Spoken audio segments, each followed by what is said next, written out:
আপনি কি কখনো ভেবে দেখেছেন সৃষ্টির রক্ষাকর্তা ভগবান বিষ্ণু নিজস্ব ধাম স্বর্গ ত্যাগ করে কেন এক অসুর রাজা দ্বারপাল হলেন?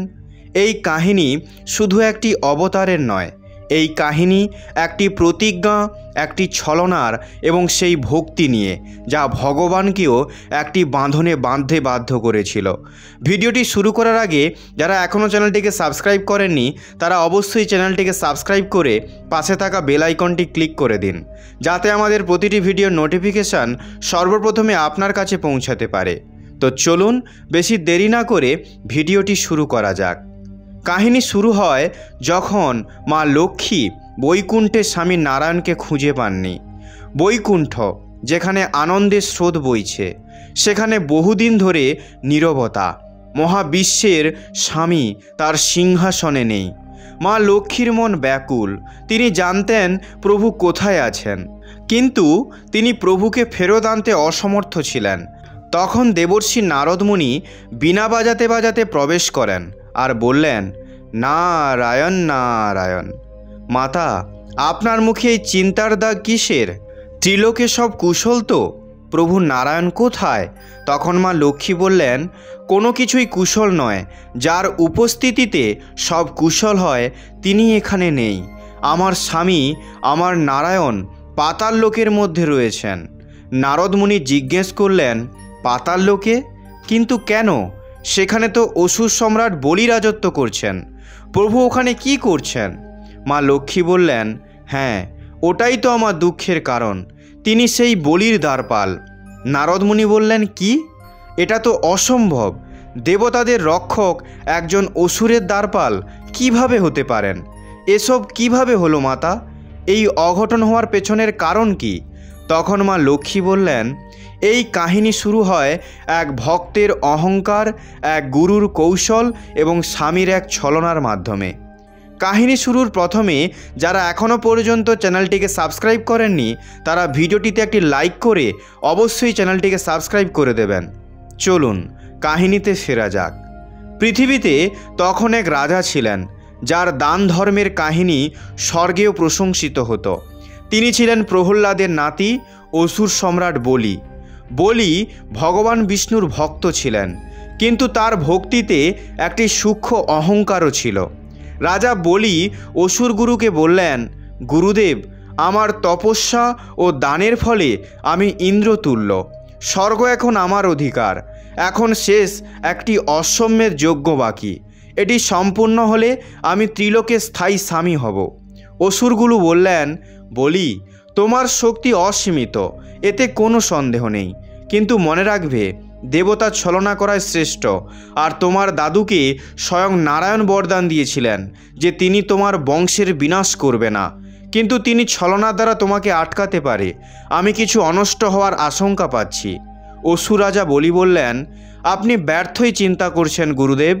স্বয়ং নারায়ণে যদি ভিক্ষা চাইতে আসেন তাহলে আমি তাঁকেও খালি হাতে ফিরিয়ে দেব না।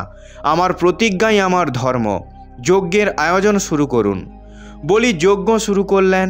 ঠিক তখনই সেখানে এক ছোট ব্রাহ্মণ অর্থাৎ বামন আসেন, যিনি বিষ্ণুর পঞ্চম অবতার। এক অসুর এসে রাজা বলিকে বলল, এক অদ্ভুত ব্রাহ্মণ কুমার আমার কাছে দক্ষিণা নিতে এসেছেন। ওনার তেজ দেখে মনে হচ্ছে যেন সূর্য স্বয়ং পৃথিবীতে নেমে এসেছেন। অসুর রাজা বলি বললেন, আমার যজ্ঞের সময় আসা যাচক, এটি তো আমার সৌভাগ্য। ওনাকে সম্মানের সঙ্গে ভেতরে আনো। বামনরূপী নারায়ণ ধীরে ধীরে ভেতরে এসে রাজার বলির কাছে এলেন। তাঁর শান্ত চোখে ব্রহ্মাণ্ডের গভীর রহস্য লুকিয়ে রয়েছে। ওনার একটি হাতে ছাতা ছিল আর অন্য হাতে ছিল পিতলের তৈরি একটি ছোট কমণ্ডলু। অসুর রাজা বলি বললেন, হে ব্রাহ্মণ কুমার, আপনাকে যজ্ঞে স্বাগতম। আমি প্রহ্লাদের পৌত্র অসুররাজ বলি। আপনার অভিনন্দন করি। বলুন, আপনার কি চাই? আপনি যা চাইবেন সবই পাবেন। সোনা, রূপা, গ্রাম, হাতি বা ঘোড়া, আজ আপনি যা চাইবেন তাই পাবেন।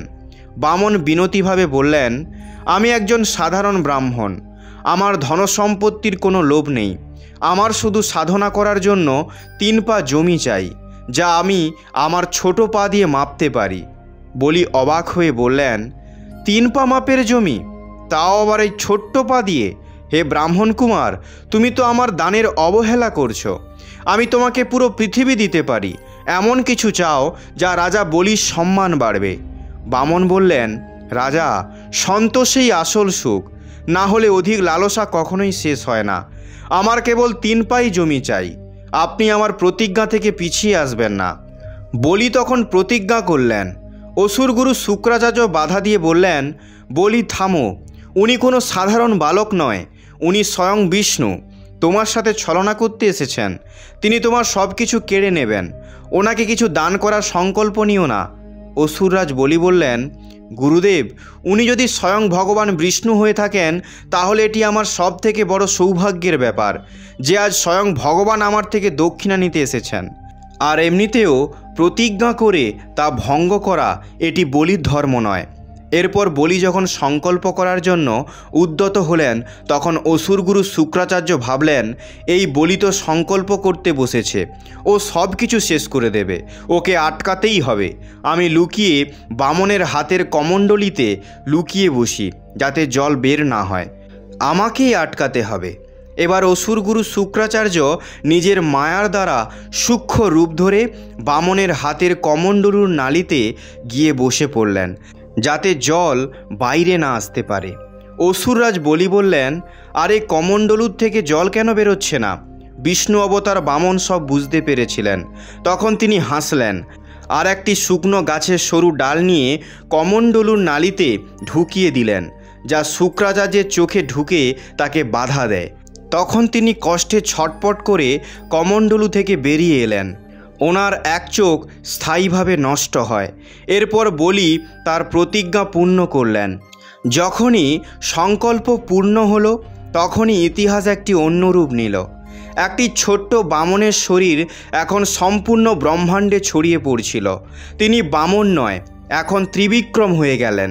তিনি তার প্রথম পা তুললেন, তার প্রথম পায়ের মাধ্যমে সমস্ত ভূমি মাপলেন। এরপর তিনি দ্বিতীয় পা তুললেন আর দ্বিতীয় পায়ে স্বর্গ ও ব্রহ্মলোক মাপলেন। বিরাট রূপধারী বামন রাজা বলিকে বললেন, তোমার দেওয়া সংকল্প অনুসারে আমি 2 পায়ে পৃথিবী আর স্বর্গ ব্রহ্মাণ্ড নিয়ে নিয়েছি। এবার বলো, আমার প্রতিজ্ঞা পূরণ করার জন্য আমি তৃতীয় পদ কোথায় রাখব? এখন বলির মধ্যাকার অহংকার চূর্ণ হয়ে গেল। সে হাঁটুতে গেড়ে বসে হাত জড়ো করে বললেন, প্রভু, আপনি আমার থেকে আমার রাজ্য কেড়ে নিয়েছেন, আমার স্বর্গ কেড়ে নিয়েছেন, কিন্তু আপনি আমার থেকে ভক্তি কাড়তে পারবেন না। এই শরীর নশ্বর, তাই যদি বেঁচে থাকি তাহলে সেটি আমার অহংকার। তাই প্রভু, আপনি আপনার তৃতীয় পদ এই অহংকার ভরা মস্তকে রাখুন আর আমাকে মুক্ত করুন। নারায়ণের ভক্তি তখন সম্পূর্ণ হয় যখন তার মধ্যে প্রেম থাকে আর স্মরণও। যদি এই কাহিনী আপনার মনে ভক্তির একটি ঢেউ তুলে থাকে তাহলে ভিডিওটিকে অবশ্যই একটি লাইক করবেন। এরপর অসুররাজ বলি বললেন, প্রভু, আপনি আমাকে সব কিছু দিয়েছেন, ত্রিলোক, নাম, যশ, কিন্তু এখন আমি আপনার দর্শন কিভাবে করব? আমি চাই আমি যেন প্রতিদিন আপনাকে দর্শন করতে পারি। কৃপা করে আমাকে এই আশীর্বাদ থেকে বঞ্চিত করবেন না। তখন ভগবান নারায়ণ বললেন, হে বলি, তোমার এই বিনতি আমি স্বীকার করছি। আমি স্বয়ং পাতাল লোকে বাস করব, তোমার দ্বারপাল রূপে, যাতে তুমি প্রতিদিন আমার দর্শন করতে পারো। আর এভাবেই একজন ভক্ত তার ভক্তি দ্বারা ভগবানকে নিজের কাছে বেঁধে রাখলেন। এরপর মা লক্ষ্মী বললেন, আমার স্বামী নারায়ণকে ফিরিয়ে আনার কোনো উপায় নেই দেবর্ষি নারদমুনি? তিনি কি সর্বদা দ্বারপাল হয়ে রইবেন? দেবর্ষি নারদমুনি বললেন, একটি উপায় আছে মাতা। প্রত্যেকটি বন্ধনকে কাটার একটি সূত্র থাকে, কিন্তু তার জন্য আপনাকে ওই রাজার কাছে যেতে হবে যে আপনার স্বামীকে বন্দি বানিয়েছে, কিন্তু একটি দেবী রূপে নয়, একটি বোন রূপে যেতে হবে। মা লক্ষ্মীর চোখে একটি নতুন আশার কিরণ ফুটে উঠল। মা লক্ষ্মী তখন সাধারণ নারী রূপ ধারণ করলেন আর তিনি নিজের স্বামীকে ফিরিয়ে আনার পথে বেরিয়ে পড়লেন। মা লক্ষ্মীকে সাধারণ বেশে দেখে মহারাজ বলি জিজ্ঞাসা করলেন, দেবী, আপনি কে?